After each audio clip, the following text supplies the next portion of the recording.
Émission numéro 61. Et le sujet aujourd'hui, Sylvain, est... L'éthique. L'éthique. Ah ben. Ça va être un sujet très intéressant. Et je dois dire que... bon, ça fait plus que 2 mois qu'on n'a pas fait d'émission. Hein, fait que je suis très heureux de vous avoir enfin dans le studio. Ça faisait longtemps. Il en est de même à Lorient. Donc, c'est ça. Donc, ça fait vraiment un grand plaisir de vous avoir parmi nous, mes chers amis. Nous aussi. Oui! Malgré que, ben écoute, puis, tu sais, d'habitude, on fait comme en maçonnerie. Hein, habituellement, on fait les travaux avant puis la gape après. Et là, comme dans mon expérience à Lisbonne, on a fait la gape avant et après, on fait l'émission. Ben, il faut dire aux auditeurs là, qu'on n'en a pas fait pendant 2 mois parce que monsieur le vice-président est parti, le vice-président du Clipsas est parti à Lisbonne. Il nous a tous laissés ici. Ah ben pas juste ça, même le mois d'avant, je vous avais abandonné aussi. J'étais là au Mexique. Ben oui. Donc, je comprends, c'est un peu de ma faute aussi là-dedans. Là, hein? Je le sais. Là. À peine. À peine. Je vais prendre 10% du temps.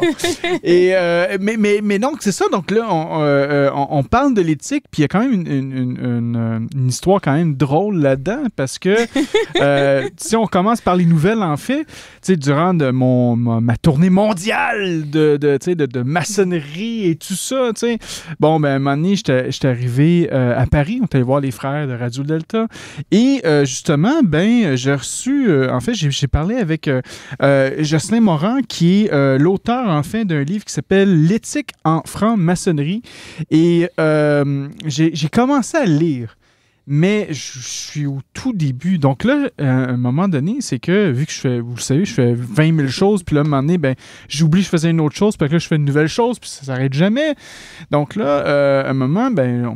J'appelle Claudia, ou Claudia m'appelle, j'étais à Paris, puis je dis « Ah, tu viens pas de savoir le livre que j'ai reçu sur l'éthique, faudrait faire une émission sur l'éthique et tout ça. » Et là, ben finalement, de fil en aiguille, j'ai appris qu'aujourd'hui, l'émission, c'était l'éthique. Et j'ai comme « Ah oui? » Elle dit « Ben oui, tu m'as dit c'est ça le nom de l'émission aujourd'hui. » Bon, ben, on va parler de l'éthique aujourd'hui, donc c'est parfait. Puis entre-temps, Sylvain a fait un rêve il y a 3 jours, puis il s'est réveillé et dit « Hey, là, j'ai eu plein de choses que faudrait faire une émission sur l'éthique en franc-maçonnerie. » Je dis « Ben justement, Franco m'a dit que c'est ça le prochain sujet de l'émission. » Puis là, aujourd'hui, Franco me dit « Hey, Claudia, t'as choisi l'éthique comme sujet. » C'est très drôle. Je pense qu'on était dû pour parler de ce sujet-là. C'est ça. Fait qu'on était pas mal dû de faire pour cette émission-là. Mais avant qu'on commence dans le sujet, on va quand même aller aux nouvelles. Bon, ben, comme vous le savez, pour la plupart des auditeurs qui nous écoutent présentement, bon, on a fait quand même pas mal de vlogs. Là, il y a le premier vlog qui est sorti. Il y a en fait 2 vlogs qui sont sortis. Un vlog sur Lisbonne, un vlog sur le Clipsas. Le vlog sur le Clipsas s'est super bien passé. Je pense qu'on est rendu tout près de 10 000 vues juste pour ce vlog-là. Donc ça, c'est quand même... je trouve ça quand même assez incroyable. Là, il devrait y avoir 2 autres vlogs qui vont sortir. Un à Tours. Ça fait 3 fois que je fais la joke. En fait, je fais 2 fois que je fais la joke, mais on dit toujours jamais 203. Donc, j'ai été faire un tour à Tours. Je me trouve toujours très drôle, moi, dans cette joke-là. Là, je vois juste au moins... Il y a quelques sourires, fait qu'au moins, je vais le prendre. Mais... Ça peut t'encourager quand même. Merci, merci. Oui. Et je me suis toujours dit que les... Est-ce que tu as libéré la princesse dans la tour? Ben, en fait, j'ai assisté à sa renaissance dans la tour. Donc, c'était pas son tour. C'était pas son tour de le faire, c'est ça, tu sais. Donc, exactement. Donc, et là, ben ça, donc, je suis allé à Tours, on a fait un vlog. Par après, bon, moi, j'étais allé à Paris. C'est vrai, puis j'ai oublié de dire, j'étais allé aussi à Bordeaux. Donc, c'était quand même ma grosse tournée. Et le dernier vlog va être à Londres. Donc là, ça aussi, c'est en préparation. T'es allé à la Grande Loge d'Angleterre. C'est quand même... Ça, c'était le fun. Je sais que Sylvain était pas mal jaloux de ça. Là. C'était vraiment le fun. J'ai pu voir toutes les scènes d'Assassin's Creed. Là, puis là, je peux voir où est-ce qu'on peut tuer les Templiers, là, comme dans le film. Là, tu sais, là. Donc, c'est ça. Donc, c'était vraiment le fun. C'est vraiment bien amusé. Le seul bémol qu'on a eu, c'est il y a quand même eu quelques petits cas là, durant le Clipsas, des gens qui ont eu le COVID. Là. Ça, c'est malheureux. Mais il n'y a pas eu de cas graves quand même, puis tout le monde se porte très bien. Donc, puis moi, ben, je ne l'ai pas eu. Puis je pense que je ne sais plus combien de variants que j'ai eu de la COVID, là, mais je pense que je l'ai attrapé 2 ou 3 fois. Là, donc, j'étais pas mal immunisé là, quand j'étais à Lisbonne. Fait que moi, ça s'est bien passé. Des amis proches aussi là-bas, que ça s'est super bien passé. Donc, overall, je pense que le Clipsas, c'est quand même là, très bien passé. Puis ça a été une super belle expérience. L'année prochaine, on va se rendre à Istanbul, en Turquie. Donc, ça va être particulier. Moi, j'ai jamais été en Turquie. Est-ce que j'ai su... Je crois que la ville d'Istanbul, je pense qu'il y a une partie qui est dans le territoire européen, puis l'autre partie d'Istanbul est en Asie. Donc, parce que je pense que c'est entre deux terrains, là, puis on n'est pas loin de la mer. Là, peut-être j'invente quelque chose ou que je dis tout simplement de la foutaise. Là. Vous pourrez me corriger, là. Mais il me semble que c'est ça que j'avais compris de ce territoire-là. Donc, j'ai quand même hâte de me rendre là-bas, de voir. Puis ça a l'air que c'est une belle culture.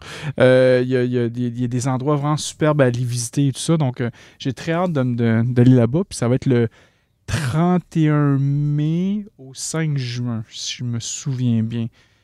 Donc, mais ça, encore une fois, c'est des dates à confirmer. Hein? Donc, j'ai pas la vérité infuse là-dessus, mais je sais, je suis pas mal sûr que c'est le 31 mai, par exemple, la première journée de départ du début du Clipsas 2023. Donc, ça, c'était un peu mon histoire à moi. Oui, il y a eu le Mexique et tout ça, c'est bien passé. Mais vous autres, qu'est-ce qui s'est passé? Commence par Claudia. Toi, comment ça s'est passé les 2 derniers mois et demi? Que je t'ai abandonné, pas d'émission? Je sais. Ben là, ça, c'était très dur. Ouais. Oui. Fait que là, j'ai passé par-dessus. Parfait. Maintenant, on est de retour. Excellent. Mais je suis retournée aussi officier en loge depuis. Oui, c'est vrai, Ben tu es oui. retournée en loge, c'est vrai, parce que là, bébé, ben, il peut être occupé par papa, fait que ça, c'est parfait, ça. fait que tu peux reprendre On s'alterne. Oui, c'est ça. Oui. On s'alterne, fait que j'ai officié 2 tenues. Oui, cool. Oui, dont la dernière hier soir pour l'année maçonnique, la fin de l'année maçonnique. Ah oui, c'est vrai, on est au mois de juin. On est au mois de juin. On est au mois de juin, Ouais. oui. Fait que ton bilan d'année maçonnique, pour toi, comment ça s'est passé en tant que... Je pense que c'est ta première année aussi comme vénérable maître. Fait que un bilan vite de même, là, à frette, en bon québécois, comme... À froid pour nos cousins français. Oui, à frette. Les Français apprenaient ça, à frette. On dit frette. F-R-E-T-T. On dit frette ici au Québec parce qu'il fait tellement froid qu'il fait pas froid, il fait frette. Exactement. Donc, c'est encore plus froid. Puis quand vous voulez en rajouter, vous rajoutez des E à la fin. Donc, c'est fait frette. Donc, c'est des R. Ouais, ça, c'est des frettes. Peu importe, hein, il fait frette. Ma sœur. Donc, à frette. À frette? Oui, c'est ça. Bien, en fait, je pense que quand j'ai appliqué pour le poste de vénérable maître, je m'étais dit, bon, là, je suis prête pour un T'es nouveau prête défi. ou frette? Prête. Pas frette. Pas frette. J'étais correcte. Fait que là, je suis prête pour un nouveau départ, un nouveau défi dans ma vie. Oui. Et là, ben, tout s'est mis en œuvre par la synchronicité. Oui. Puis, ben, pas longtemps, c'est ça, j'ai été élue. Ensuite, je suis tombée enceinte. Ensuite, j'ai eu le Passmaster. J'ai été installée. J'ai commencé le Vénéralat pendant ma grossesse. Ça a été comme toute une année de nouveautés, puis une année vraiment fantastique. Ouais. Vraiment, oui. Elle a accouché d'une bonne année, finalement. C'est ça.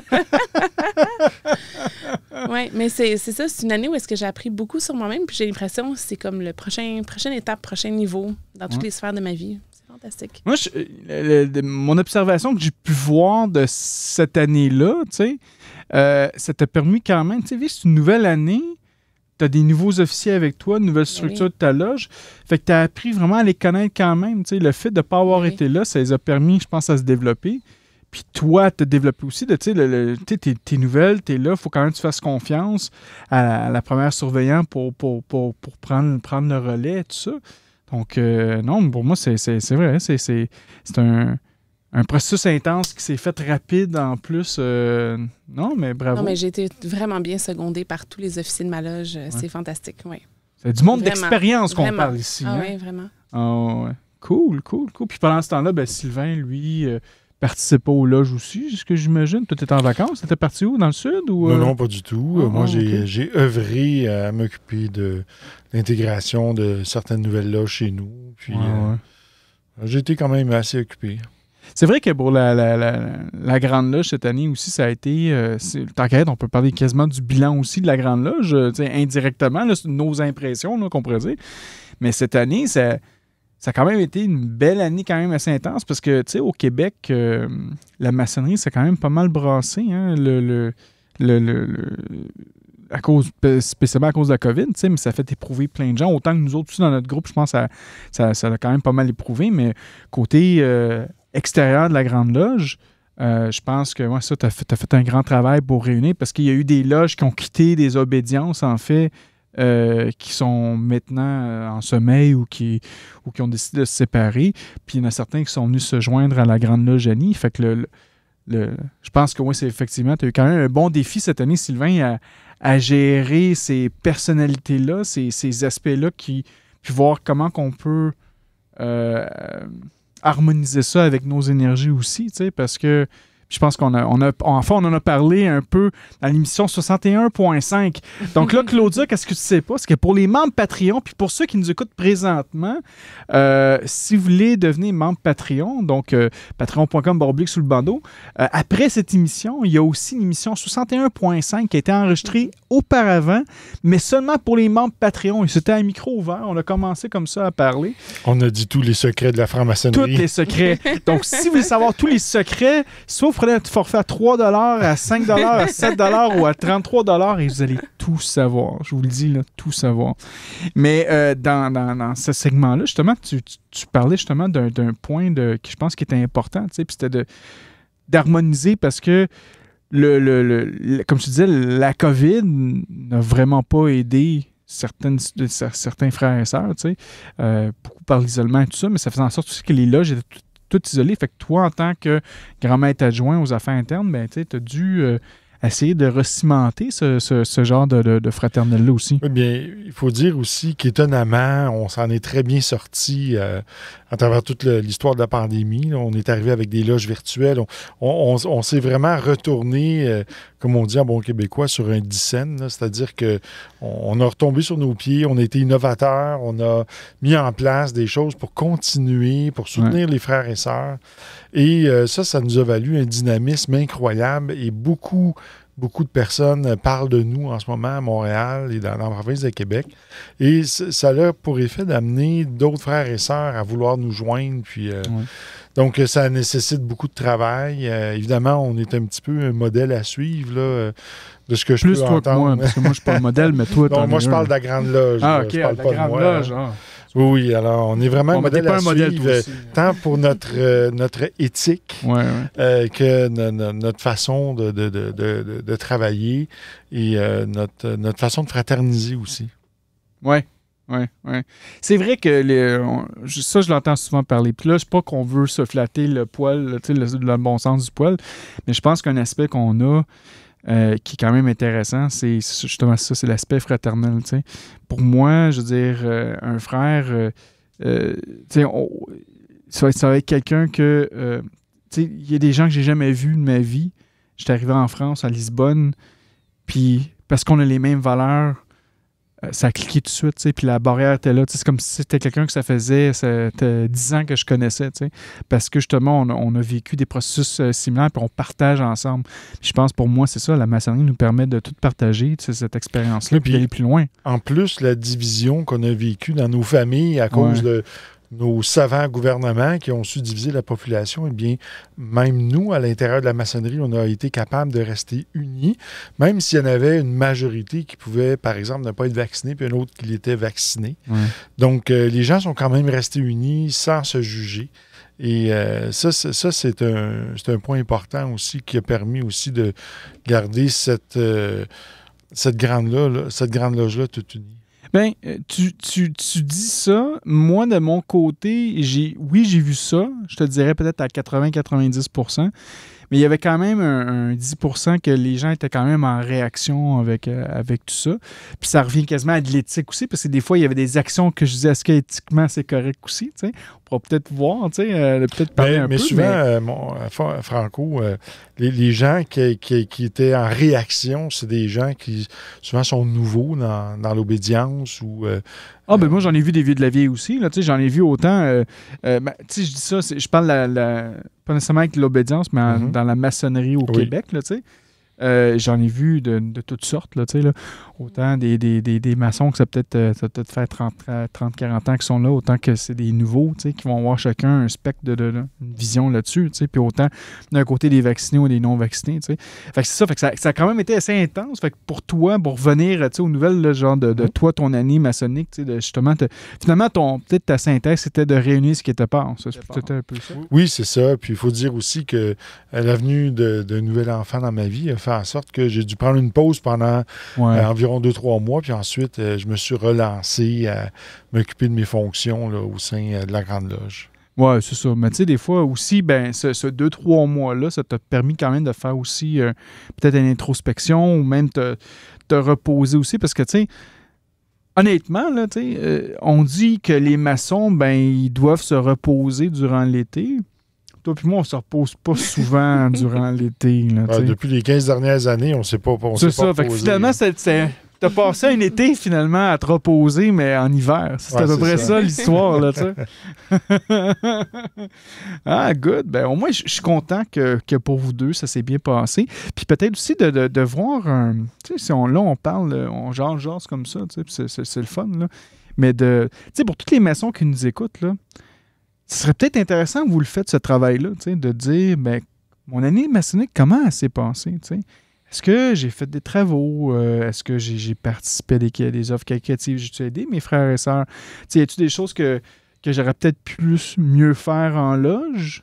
De se faire une rétrospective puis de dire, c'est quoi que je veux faire pour la prochaine année? Parce que justement, en tant que tel, si...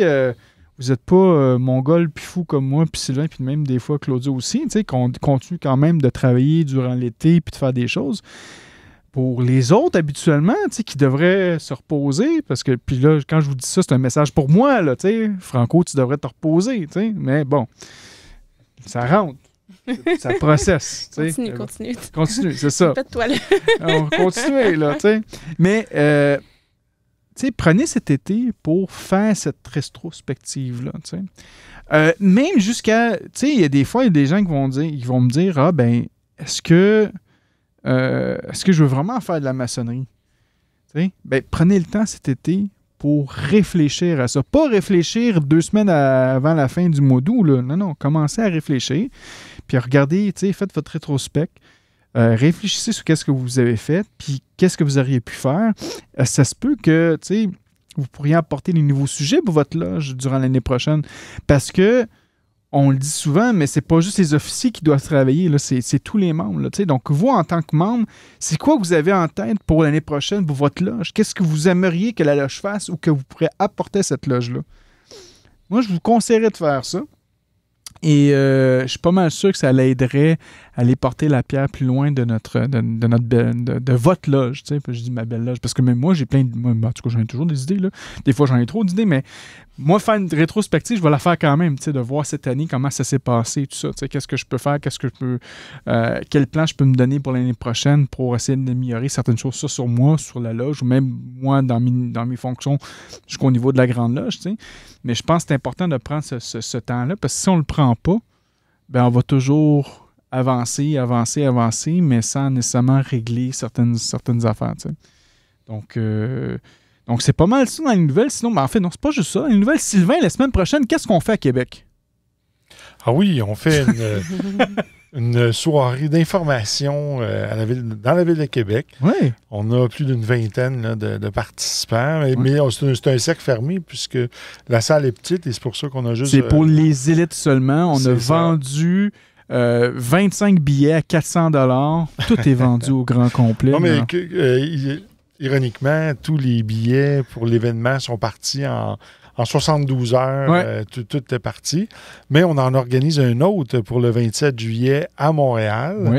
Donc, avec plus de 100 participants. Là. Donc, si vous êtes intéressé à en apprendre plus sur la franc-maçonnerie, ça sera une belle occasion. Ça va être au Centre Saint-Pierre le 27 juillet. Exactement. Alors, surveillez le site sur le bandeau. Là, puis, en fait, c'est en collaboration. En fait, c'est aussi en collaboration avec la Grande Loge Génie du Canada qui va chapeauter l'événement. Mais évidemment, on va être présent, c'est sûr et certain. On va parler. En tout cas, je suis pas mal sûr qu'on va parler. Si on parle pas, ce sera pas normal. Mais on va présenter la maçonnerie. Tu sais, comment que nous, on a vu cette maçonnerie-là aussi aujourd'hui et tout ça. Donc, le Centre Saint-Pierre, ça va être la première fois qu'on va faire ça aussi gros que ça. Oui. J'étais un peu nerveux. Je dois le dire. C'est vrai? Ben oui. Ah ouais? 100 personnes. Tu sais, habituellement, quand on fait nos événements, on fait des événements peut-être à 20, 25, 15, tu sais. Et habituellement, je reçois entre 5 à 10 menaces de mort par événement que j'organise. Là, présentement, ça va être une centaine. Donc là, au minimum 100 personnes qui vont venir. C'est sûr qu'il va y avoir la publicité qui va venir avec. Donc là, il va falloir que je gère tout ça. Donc, c'est ce petit niveau de stress qui me rajoute. Puis, tu sais, je le dis en riant, mais c'est vrai que c'est quand même pas évident quand même pour des maçons de vouloir s'identifier comme ça, tu sais. Surtout au Québec, tu sais, peut-être en Europe, des fois, c'est un petit peu plus facile. Mais nous, au Québec, ça peut être quand même un peu difficile. Et là, donc là, on fait ça vraiment pour la première fois avec beaucoup de personnes. En tout cas, on espère que vous allez être là en grand nombre. Si vous avez encore des questions à propos de la franc-maçonnerie, bien, c'est sûr et certain qu'on va être capable d'être là, de répondre à toutes vos questions. En fait, je ne sais pas si à toutes les questions, parce qu'habituellement, à 25, on dépasse toujours l'heure, puis on se rend toujours vers 9h30, 10h quand on fait. Donc là, à 100, il faut qu'on réponde à toutes les questions. On risque de finir à 3 h du matin. Donc, il va falloir voir comment on va arranger ça. Tu sais, on a parlé d'avoir peut-être quelques tables avec des outils maçonniques, des tabliers, des trucs comme ça. Peut-être qu'on pourrait inviter quelques frères et sœurs qui viendront aussi répondre aux questions de l'auditoire. Exactement. Donc, on pourra regarder ça. Mais vous allez voir, comme tu disais, le 27 juillet, je pense que c'est à 19h au Centre Saint-Pierre à Montréal. Les billets vont bientôt être en vente parce que, vu de là, à ce moment-là, on va quand même louer une salle. Donc, c'est un montant symbolique, on s'entend. Là, on chargera pas. Je fais des blagues tantôt de 400$. Ça ne sera pas 400$. Le montant va venir éventuellement et vous pourrez commander ça via notre page Facebook, en fait, de Sous le bandeau et de la Grande Loge Génie du Canada. Venez nous serrer la main et prendre des photos avec nous. Vous pourrez nous rencontrer physiquement. Physiquement. Vous allez voir que Franco, il est tout petit. Il est tout petit. À ma place, avec Sylvain, je suis tout petit, moi. L'éthique, mes frères et sœurs, encore une fois, la base de cette conversation-là qu'on a aujourd'hui, c'est à cause de notre frère Jocelyn Morin, que j'avais rencontré lors de l'émission Sous le soleil. En tout cas, le nom est long comme ça, parce qu'on a combiné tous les noms de toutes les émissions. 1, 2, 3, oui, Sous le soleil. 1, 2, 3. Oh non, c'est pas. Non. 1, 2, 3 soleil, c'est ça? Voilà, ça, c'est l'émission. Ça, c'est leur émission. Il y avait une combinaison. C'est ça, il y avait une combinaison, mais en tout cas, Sous le soleil, OK? Moi, je me souviens que c'est quand même Sous le soleil. Et j'avais reçu ce livre, en fait, L'éthique en franc-maçonnerie. Et je trouve ça intéressant aujourd'hui qu'on puisse en parler ensemble.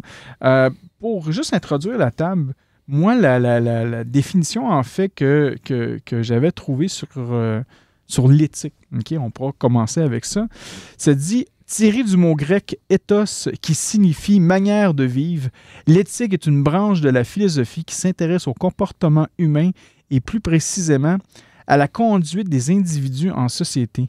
L'éthique fait l'examen de la justification rationnelle de nos jugements moraux. Elle étudie ce qui est moralement bien ou mal, juste ou injuste. Et ça, c'est le début, parce que par après, il y a beaucoup d'autres définitions. Mais j'aimerais vous entendre. En fait, Sylvain, pourquoi qu'on parle de l'éthique aujourd'hui? C'est un sujet très intéressant. Et d'entrée de jeu, je dirais même que ça touche beaucoup de loges et de grandes loges à travers le monde, puisque souvent, ce qu'on entend pour avoir partagé avec d'autres maçons, là, des fois des problématiques qu'on retrouve dans certaines loges, c'est lorsqu'il y a un manque d'éthique, eh bien, il y a une épuration qui se fait dans la loge où les frères et sœurs vont quitter parce que souvent, les gens qui sont à l'administration ou qui vont être à la grande maîtrise ou au suprême conseil, donc qui vont être en fait les décideurs, vont manquer d'éthique. Et l'éthique va devenir élastique et là, ils vont accepter ou faire des choses qui ne sont pas conformes aux valeurs de la maçonnerie. Donc, ça va conduire évidemment à la fin de la loge, à la destruction de la loge. Et souvent aussi, c'est la collusion qui s'installe. Hein? On sait que le temple de Salomon a été détruit 2 fois et même une 3e fois selon certains historiens. Et qu'est-ce qui a conduit à la destruction du temple? C'est chaque fois que la corruption et la collusion s'est installée. Et c'est la même chose dans une cellule aussi, hein, Claudia, qui est connaissante en la matière, va sûrement en parler.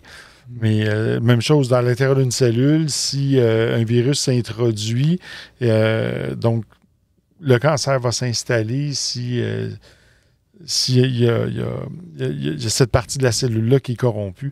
Donc, c'est la même chose au sein d'une loge. Claudia, toi, qu'est-ce qu'en est pour toi l'éthique, justement? Tantôt, on entend un peu qu'est-ce que Sylvain a dit.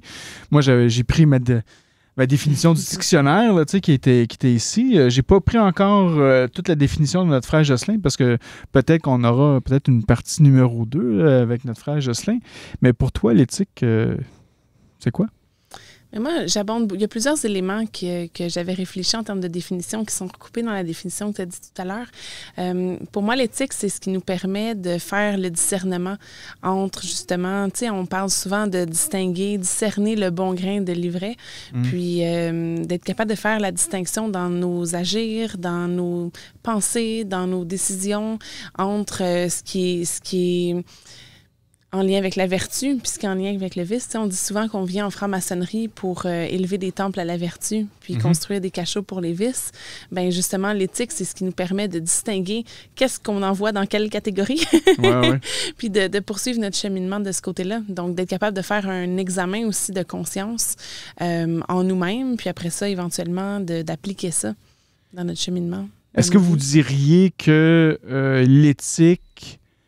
c'est quelque chose qui va grandir avec le temps, ou je veux dire, ça va pas grandir, mais évoluer avec le temps. Parce que c'est sûr que moi, l'éthique que j'avais il y a 10-15 ans de tout ça n'est plus la même éthique que j'ai aujourd'hui. Tu sais. Ça va venir avec mes expériences, justement, expérimenter le bien et le mal, mais des fois, peut-être, tu sais, avec la définition que j'ai lue, ben, on dit justement que ça va selon le bien et le mal, t'sais. Mais peut-être pour moi quelque chose qui est en fait quelque chose que toi tu peux percevoir comme mal, mais pour moi c'est quelque chose de bien, t'sais.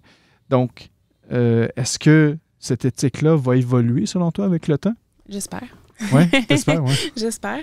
Mais en fait, je pense que plus on se connaît, plus on est capable de regarder en face aussi dans le miroir nos propres intentions, plus on est capable d'approfondir aussi nos réflexions philosophiques sur différents sujets, notre agir aussi, d'orienter notre agir en lien avec nos valeurs, puis que nos valeurs soient basées sur des vertus puis qu'ils soient solides.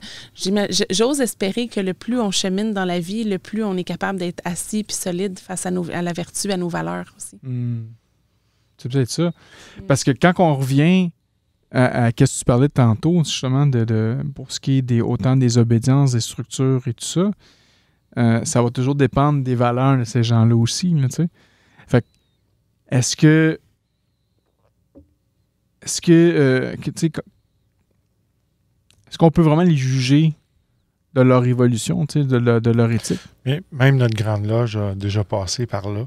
Ouais. Tu sais, lorsque des individus fomentent ensemble et font de la collusion pour servir leurs propres intérêts au détriment des autres, alors que la plupart des Grandes Loges sont juridiquement organisées en tant qu'organismes en but lucratif ou d'ONG ou de... Bon. Eh bien, en principe, c'est censé être les membres ou être un conseil d'administration qui va décider, alors que souvent, ce qui arrive, c'est que c'est une seule personne. Et là, c'est plus un jeu politique qui s'opère à l'intérieur plutôt qu'un conseil démocratique.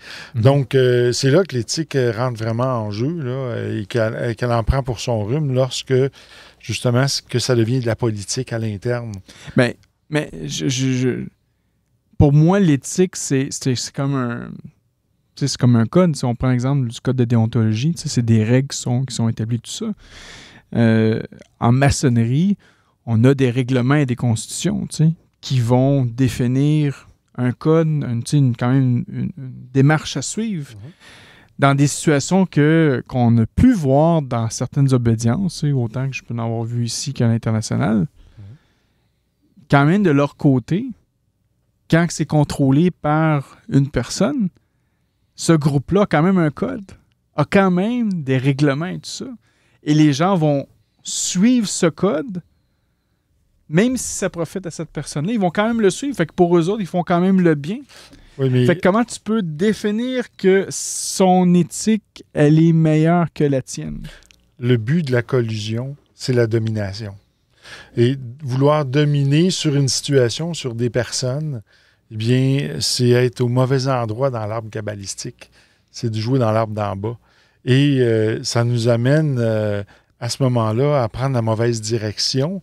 Bien, quoique, ça peut être interprété comme, oui, une mauvaise direction, mais ça nous ramène vers le bas, vers les vices. Ça ramène vers les vices quand même, mais encore une fois, pour moi, dans cette éthique-là, je veux dire, si les gens qui le suivent ne le réalisent pas, puis pour eux autres, ils font quand même le bien, comment qu'on peut les juger? C'est qu'une structure comme ça, dans la nature, ne peut pas fonctionner. Elle va s'auto-détruire avec le temps. Donc, parfois, il y a des gens qui vont arriver dans notre société avec des grands mouvements, des grandes idées, comme le collectivisme, là, qu'on peut entendre parler du World Forum économique. Là. Et quand je parle à plusieurs personnes, ils me disent, bien, ça ne marchera pas, ça ne peut pas fonctionner, puisque c'est basé sur le principe de la domination, puis de mettre tout le monde égal. De travailler d'une façon où que chacun va se faire restreindre dans ses droits et libertés. Donc, ça ne peut pas fonctionner. Ces structures-là, ça ne fonctionne pas parce qu'on est tous différents de par nos cultures, de par nos croyances, de par qui on est. Donc, à l'intérieur d'une grande loge,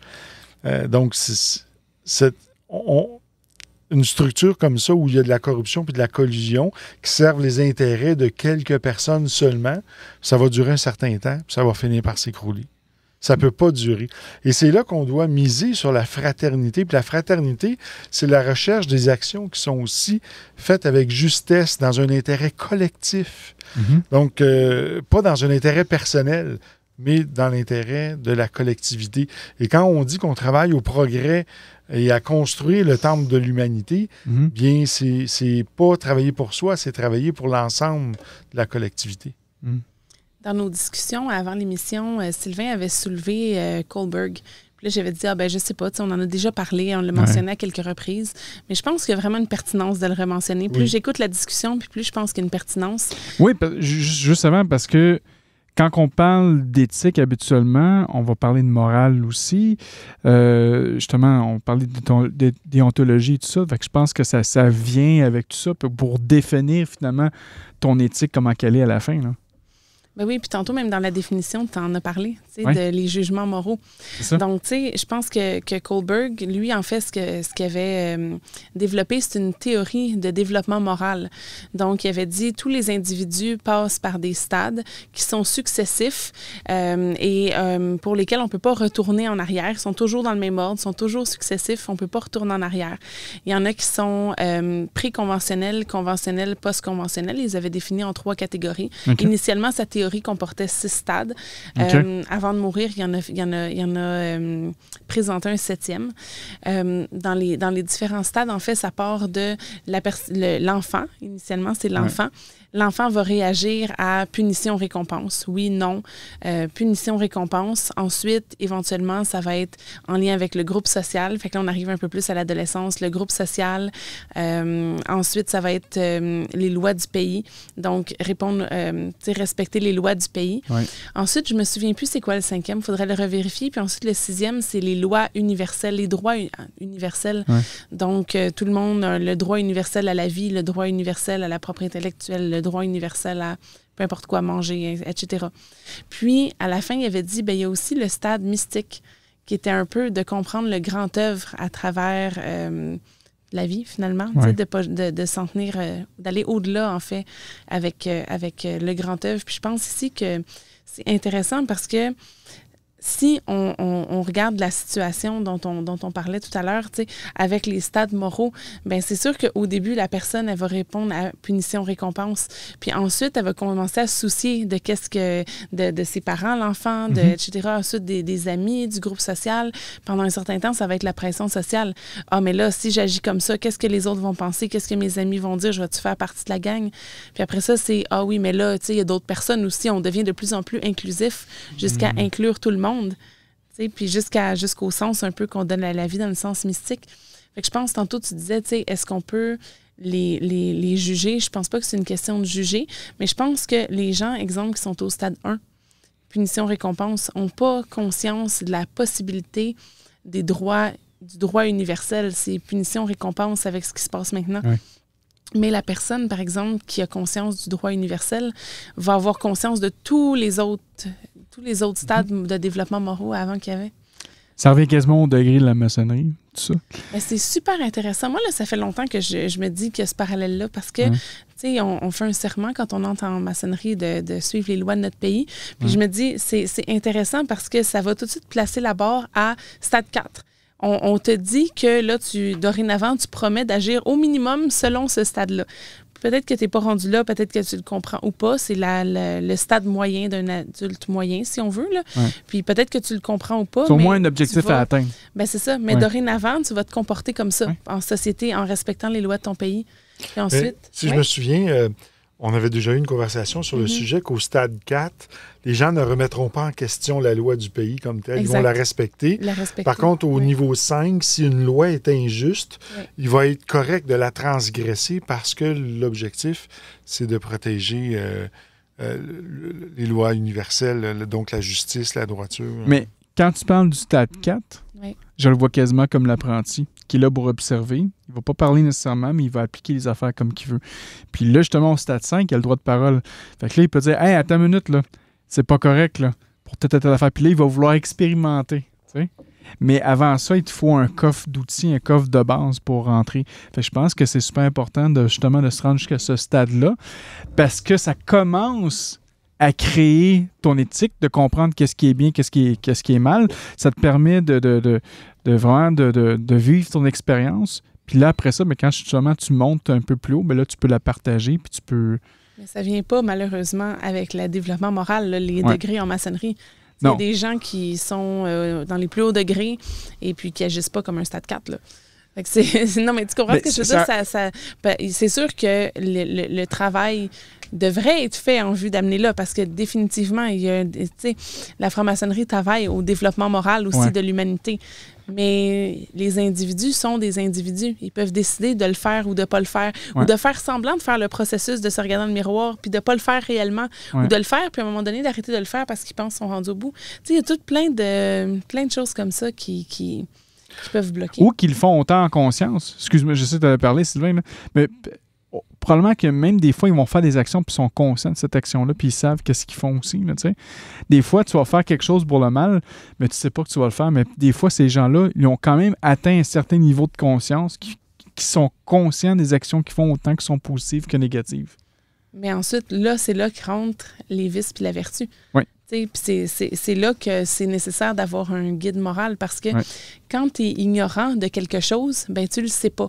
Quand tu le fais en conscience, ben tu es responsable. Fait que là, ça c'est vraiment une grosse différence là, entre les deux. Ce que je voulais ajouter, c'était pour les auditeurs qui sont intéressés à lire sur le sujet. Oui. Kohlberg, ça s'écrit K-H-O-L-B-E-R-G.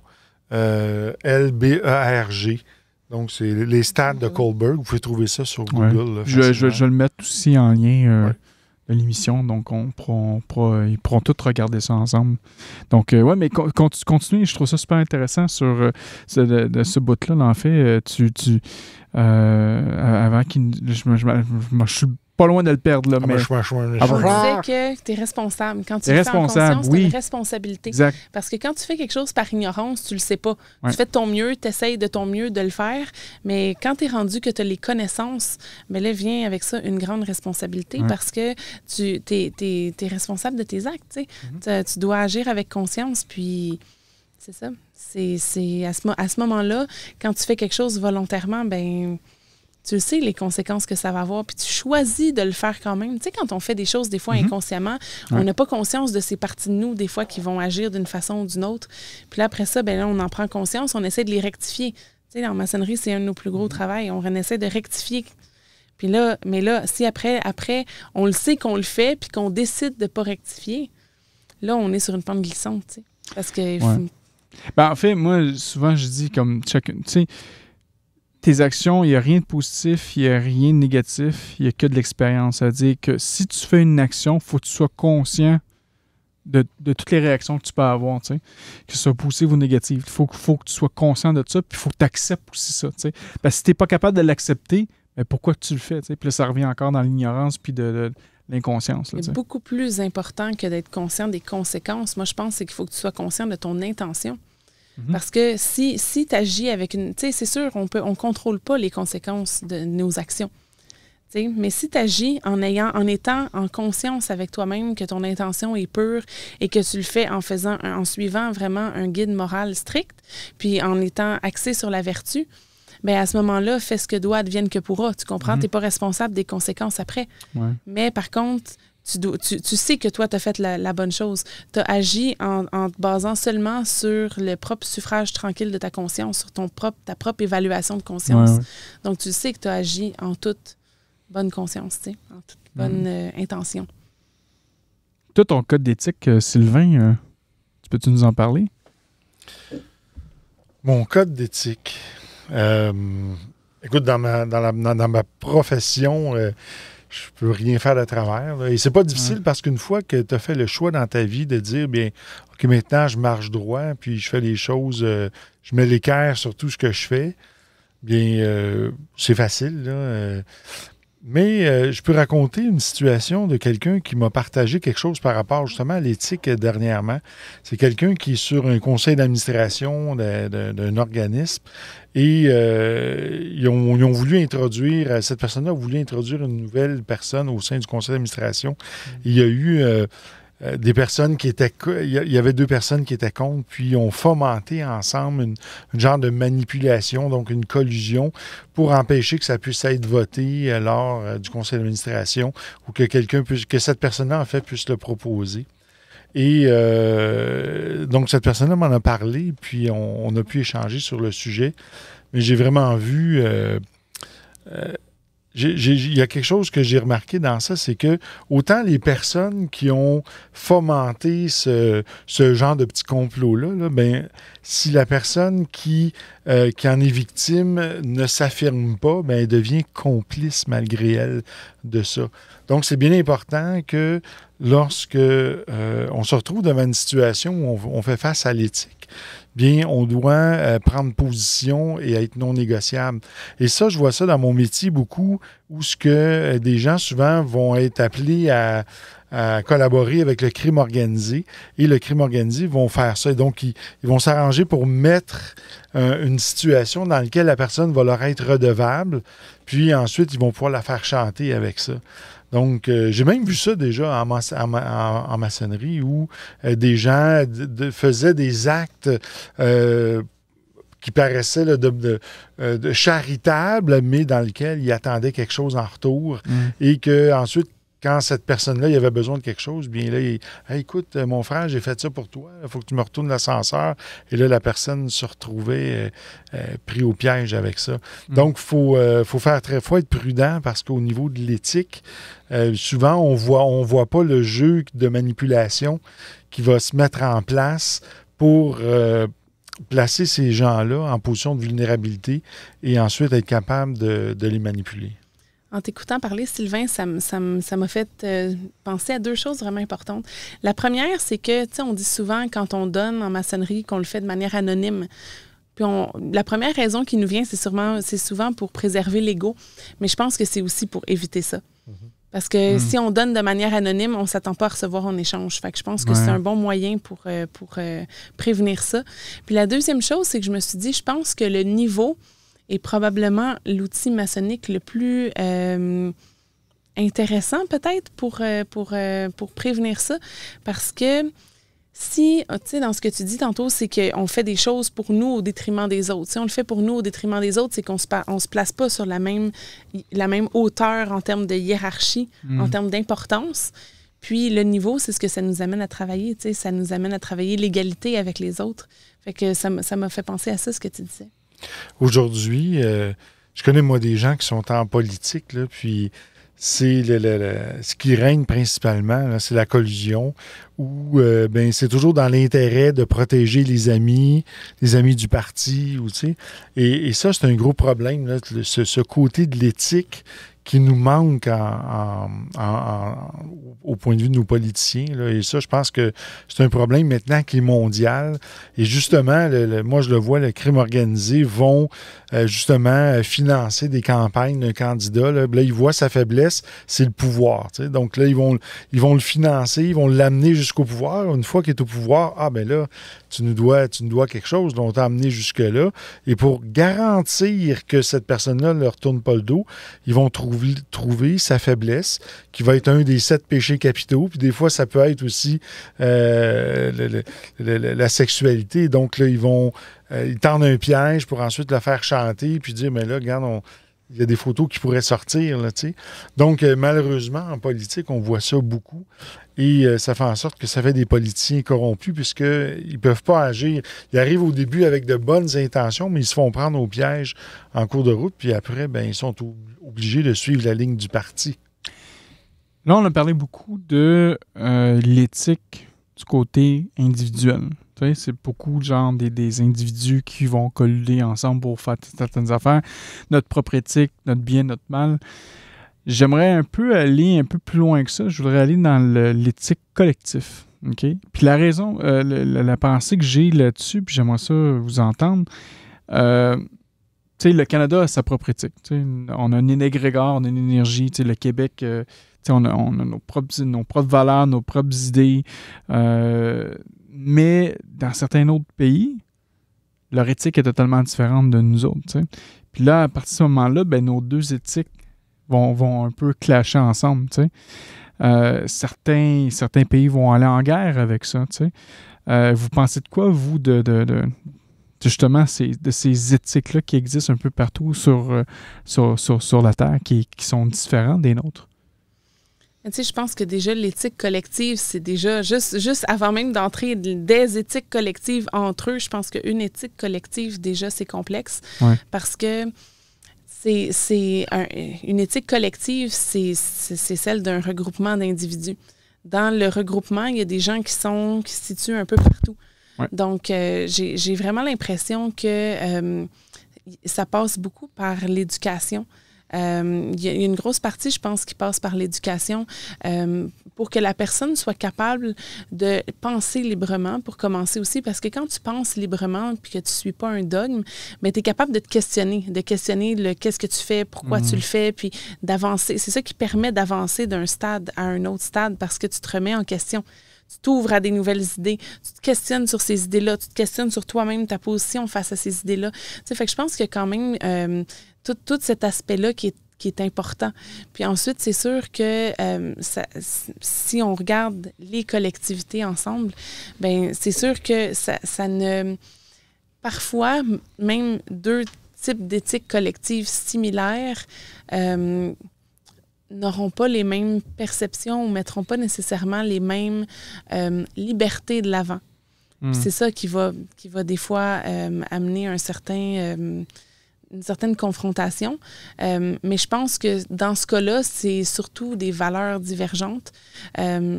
Je pense que quand on est rendu à des guerres, il y a souvent dans les collectivités des dogmes qui sont là, qui peuvent être... Parce que, tu sais, il y a quand même... Il ne faut pas oublier que dans des situations comme ça, il y a de la manipulation de masse aussi qui est faite. Tu sais, il y a des gens qui ont des intérêts qui sont sous-jacents, qui sont souvent des dirigeants, des lobbies, peu importe. Il y a des gens qui ont des intérêts.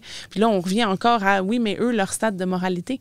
Tu sais, plus tu as de pouvoir, plus tu as une responsabilité, plus ton éthique doit être impeccable, selon moi.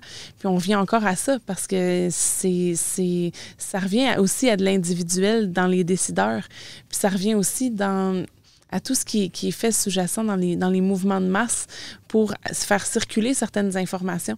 Parce que les informations qui circulent, on le sait dans tout ce qui est dans les guerres et tout ça, le journalisme, la presse, c'est le 4e pilier. Là. C'est vraiment une des forces majeures dans tout ce qui est guerre de toutes sortes. C'est l'information qui circule. C'est pour ça qu'au début, il y a eu beaucoup de guerres qui étaient des guerres physiques. Maintenant, on est dans des guerres d'information majoritairement. D'une toute autre sorte. Donc, je pense que c'est là où est-ce que l'information qui circule va venir chercher les gens dans les valeurs, tu sais. Dans leurs propres valeurs. Dans leurs propres valeurs. Ouais. Et là, les gens vont adhérer à certaines choses comme, ah oui, ben là, on nous fait miroiter ou le discours qui est la ligne, là, la ligne éditoriale, c'est ça. Ah ben là, nous, on appuie ça ou on n'appuie pas ça. Puis des fois, on est rapide à se positionner dans un camp ou dans l'autre, tu sais. Puis là, on revient à la dualité qu'en maçonnerie, on apprend à essayer de transcender. Tu sais, que c'est jamais tout d'un bord ou de l'autre non plus. Il y a des deux, puis il faut faire quelque chose avec ça. Fait que moi, je le vois comme ça. Moi, je serais porté à dire que ce soit de façon individuelle ou collective, le baromètre qui va déterminer le niveau d'éthique, c'est la peur. Parce que lorsque les gens ont peur, ben, ils vont facilement mettre l'éthique de côté. Puis là, ils vont être prêts à faire n'importe quoi, à voler, à tuer, parce que là, ils ont peur. Et aujourd'hui, moi, j'ai pu remarquer que autant les entreprises que les gouvernements, au niveau de la publicité, il y a beaucoup, et les fraudeurs surtout, là, dans mon domaine, là, c'est très utilisé. C'est ce qu'on appelle l'ingénierie sociale. Donc, c'est un art de manipuler des gens pour les escroqueries. Là. Donc, c'est une manipulation psychologique. Ouais.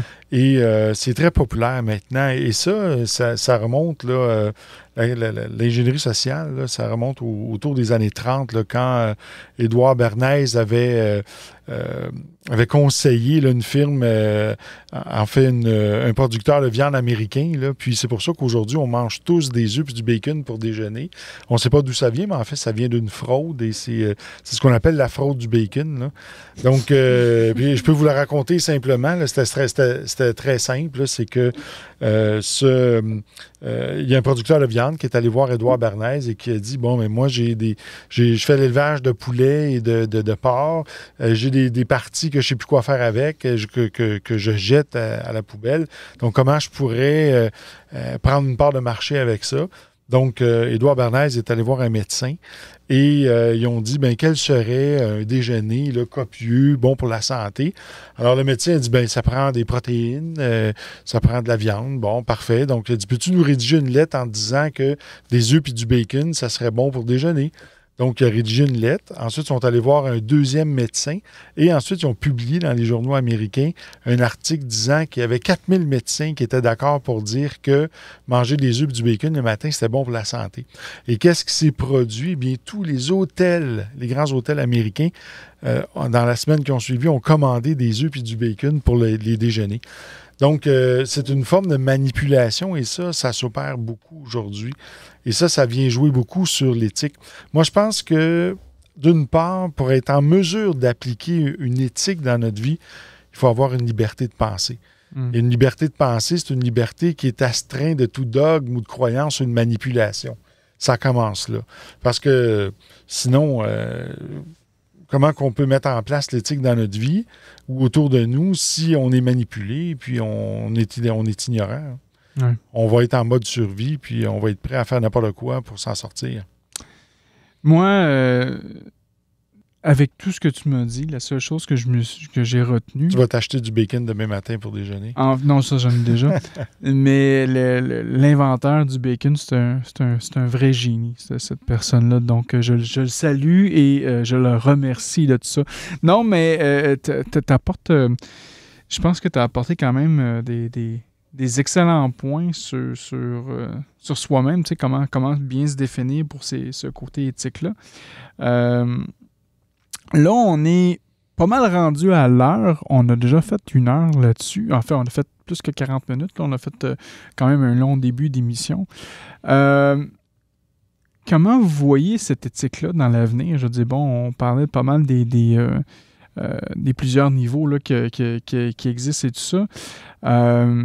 Mais comment vous voyez ça dans votre évolution pour l'avenir là, de l'éthique?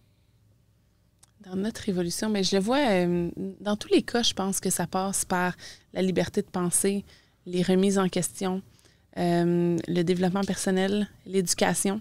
Ouais. Puis la fraternité aussi, oui, au sein de la maçonnerie, mais je veux dire entre humains, de s'aider puis de se tendre la main. Là. Je pense que ça passe vraiment à travers ça parce que, puis je pense qu'un des piliers de ça aussi, c'est l'honnêteté avec soi-même. Parce que si on est capable d'être honnête avec nous-mêmes, puis de réellement voir nos vraies motivations, puis de suivre après ça, aussi notre voie intérieure, parce que souvent, quand on fait quelque chose, puis des fois, on peut justifier mentalement, mais intérieurement, on le sait que ça marche pas, qu'il y a quelque chose qui se passe, puis qu'on n'est pas bien avec ça. Donc, je pense que ça passe par la connaissance de soi aussi. La connaissance de soi. Fait que je pense que c'est tout... j'en ai nommé 8 finalement, mais je pense que c'est comme 8 piliers importants là, de...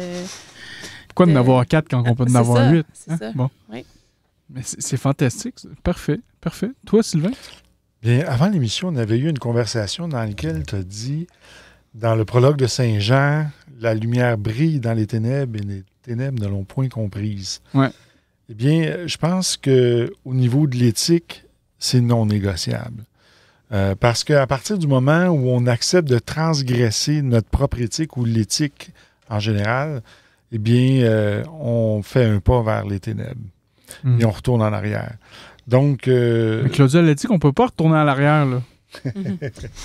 Donc, moi, je pense que une fois qu'on a fait le choix dans notre vie de dire, OK, maintenant, ça va marcher droit, bien, on ne retourne pas en arrière, là, puis c'est non négociable. Moi, c'est ce que je crois. Ouais. C'est entre l'évolution puis l'involution, là. Avec quoi, je comprends. L'involution, on l'a vécu, on l'a compris, on a appris à la maîtriser. Maintenant, on a choisi d'aller vers la lumière, puis on continue dans cette voie-là. Donc, on n'a pas besoin de retourner en arrière et retourner dans des situations de souffrance pour comprendre. Parce que si on répète, là, c'est plus une erreur, ça devient un choix. Ouais. Donc, c'est toujours de suivre la voie de ce qui est suivre la voie de la lumière. C'est intéressant parce que l'extrait vient du prologue de Saint Jean.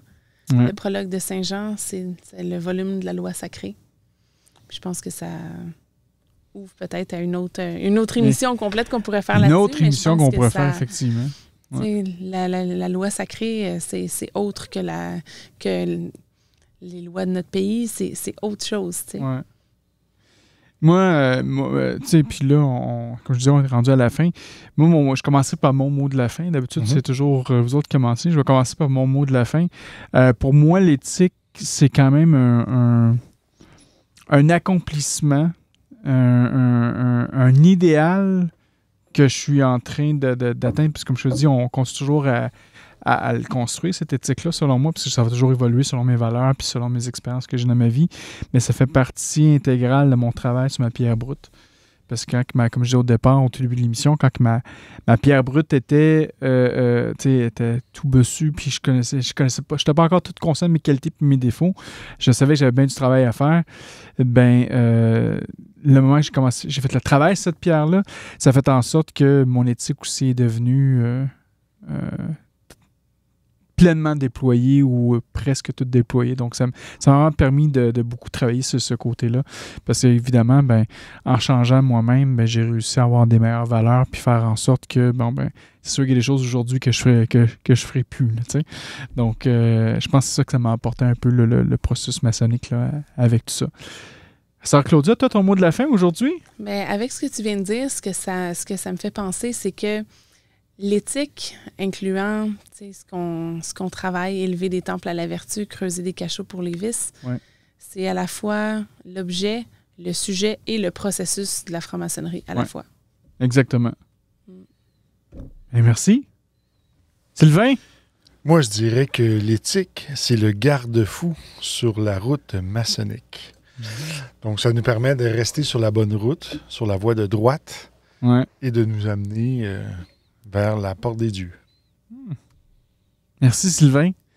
Merci aussi à tous nos auditeurs qui nous ont écoutés. Encore une fois, un grand merci. Ça fait toujours plaisir de vous voir parmi nous. D'ailleurs, je le répète encore, mais l'émission numéro 20 que j'ai fait, le vlog pour le Clipsas. On est tout près de 10 000 téléchargements, donc c'est quand même pas mal. Là. Donc, un grand merci de nous écouter. Si vous aimez nos émissions, c'est très simple.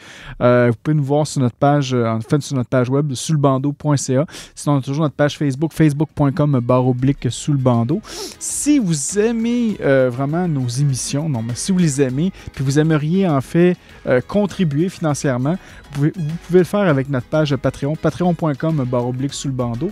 On a 4 forfaits, le forfait à 3 $, le forfait à 5 $, le forfait à 7 $ et le forfait à 33 $. Je vous fais des signes en plus. Donc, si vous voulez contribuer, ça va nous aider. Pour l'équipement qu'on a présentement, là, j'ai remarqué qu'il y a encore une caméra qui a lâché durant notre enregistrement. Donc, il va falloir que je fasse des corrections. Je commence à être un peu tanné. Donc, on va voir qu'est-ce que je peux faire avec les caméras si on ne peut pas trouver une solution pour ça. Donc, tous vos fonds nous aident justement à améliorer tout l'équipement qu'on a. Donc, mon nom est Franco et je vous dis à une prochaine émission. Bye bye! Bye bye!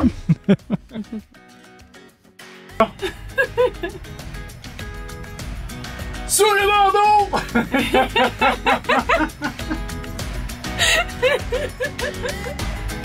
C'est ça la part d'enregistrer une émission à 11h le soir. C'est ça? Oh mon Dieu! Bon, ça va l'air vouloir le faire. Émission numéro combien? Non, si je peux venir là-bas. Oui. C'est parfait, ça! Parfait! On y va? Ok, attention! Ah, attends, je